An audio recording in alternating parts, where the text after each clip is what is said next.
Bonjour à tous, vous êtes à l'écoute de Radio Taïwan International, c'est Meguang, Et François-Xavier Boulet. pour vous présenter le courrier des auditeurs de cette semaine. Alors, nous avons reçu de nombreuses questions envoyées par des enfants du niveau CP, Oui, d'une école... grande section CP, je crois même. grande section CP, d'une école dans le Jura. Voilà. Et voilà. qui étudie l'Asie en ce moment et qui souhaite connaître Taïwan. Donc, il nous a envoyé des questions écrites, mais aussi sonores. Voilà, c'est ça qui est génial en fait, c'est que la maîtresse de cette classe de grande section CP d'une école dans le Jura, j'ai oublié le nom de l'école, Oui. eh bien, elle a été auditrice de RTI à son plus jeune âge parce que sa maman écoutait RTI. Et du coup, elle écoutait de temps à autre comme J'ai cela. l'impression que ça fait 3 générations en fait. Merci, et nous sommes toujours là. Au moins 2 générations, peut-être bientôt 3, qui sait. Et du coup, en préparant apparemment une thématique sur le Nouvel An chinois, l'Asie en général, eh bien, c'est dit quoi de mieux que nos élèves, s'ils ont des questions, de demander RTI. Voilà. Voilà, c'est génial. Donc, les questions, ils nous les ont enregistrées. On va les écouter et puis tenter d'y répondre. Voilà, tout à fait. Qu'est-ce que les enfants font à l'école?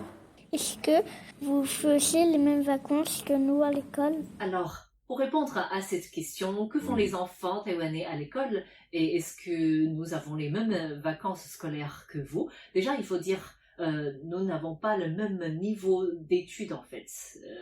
C'est pas réparti pareil. Voilà, c'est-à-dire de 5 à 6 ans, nous sommes encore à l'école maternelle, grande classe, comme section. Et de 6 à 7, c'est déjà première année de l'école primaire. Voilà, donc l'équivalent du CP en France. Oui. Sachant que l'école primaire, à Taïwan, il y aura une année de plus. Du coup, quand vous êtes jusqu'en CM2, vous n'avez pas fini le primaire à Taïwan, il faut aller en 6e pour terminer le primaire. Voilà. Et vous irez au collège qu'à partir de la 5e.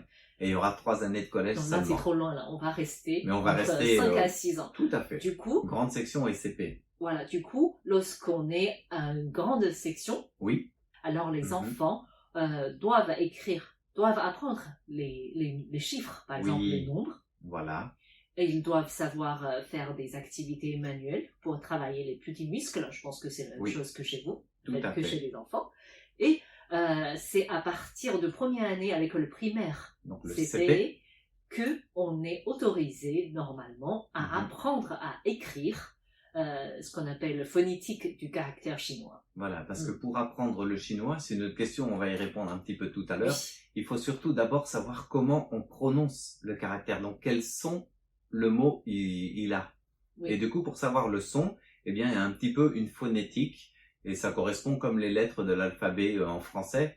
Donc, vous allez combiner cette phonétique qui va vous donner un son, et grâce à ce son-là, vous saurez prononcer un mot sans savoir l'écrire tout de suite, parce que quand on est CP, on ne sait pas lire, on ne sait pas écrire, on apprend progressivement et on n'a pas le droit d'apprendre tout d'un coup ou trop tôt. À écrire, Et ce système phonétique permet aussi aux enfants de plus jeune âge de pouvoir lire par eux-mêmes, s'il y en a qui apprennent plutôt le phonétique. Voilà. Et vous savez, c'est pas que les enfants. Moi, vous voyez, j'ai une tête de français, et c'est normal parce que je suis français. Pour lire les caractères chinois, parce que c'est compliqué pour moi, je regarde un peu comme les enfants taïwanais, du CP, du CE1, et bien je regarde la prononciation, la phonétique, et comme ça je sais lire un caractère, même si je sais pas ce que ça veut dire. Oui. C'est pas mal, hein? Et sinon, à l'école, à l'âge de 5 ans, la sieste est encore obligatoire. En fait, même à 6 ans, au CP aussi, c'est obligatoire, mais de manière différente. C'est-à-dire, lorsqu'on est au CP, on est sur notre table, on fait la sieste ainsi, en fait. Ah, on croise les bras et on dort. Voilà, et donc certains gamins emmènent leur petit coussin ou oreiller pour pouvoir le mettre là. En fait, d'accord. On peut essayer. On va faire un travail pratique là pendant une demi-heure. Tout le monde me suit. Peut-être les bras croisés sur la table et on dort. On va ronfler en fait.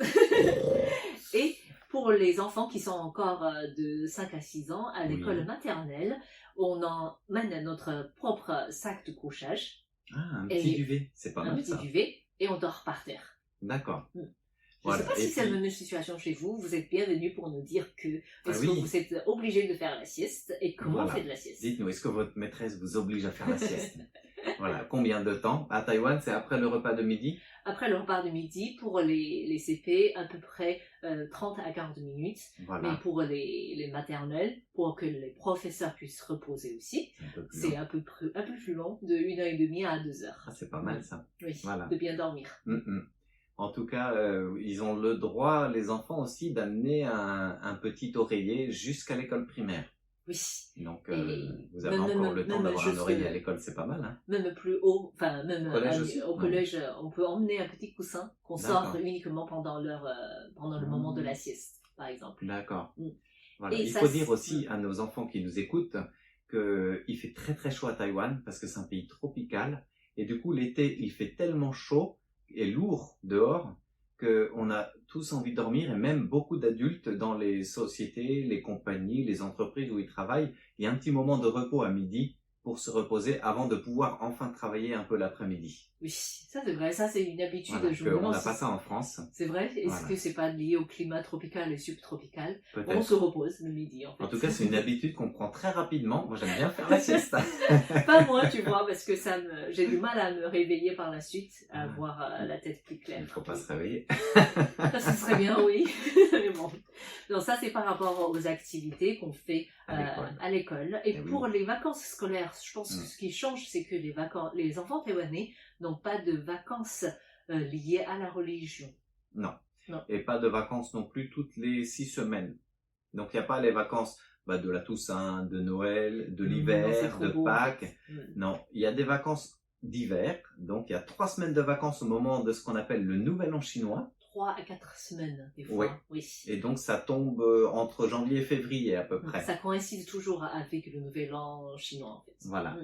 Et après ça, il y a les vacances d'été. 2 mois, donc juillet et août. Mais après, on reprend le 1er septembre, des fois même le 30 ou 29 août, et puis jusqu'aux vacances d'hiver. Donc, c'est pas de vacances jusqu'au mois de janvier. Il n'y a pas les vacances de Noël, il n'y a pas la Toussaint, il n'y a pas tout ça. Non, on peut des fois avoir des week-ends prolongés grâce à un jour férié, mais c'est des repos de 3 jours au maximum en cumulant avec le week-end. Ça fait des tout petits ponts. Oui.